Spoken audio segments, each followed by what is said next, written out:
এখন আমরা এই রিয়েলমি পাওয়ার সেভিংয়ের একটা কাজ করব। রিয়েলমি পাওয়ার সেভিং মোড, এই ব্যাটারিতে আগে আসবেন। এই ব্যাটারিতে এসে এই পাওয়ার সেভিংয়ের কয়েকটা হিস্টোরি বলবো।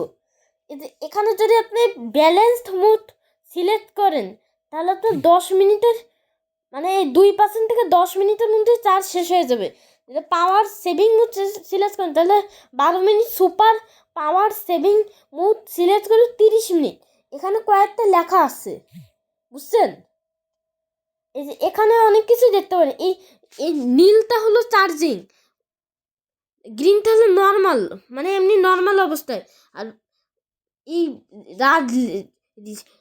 এই অরেঞ্জ কালারটা হলো হাই, মানে একদম 100% চার্জ থাকলে। বুঝছেন?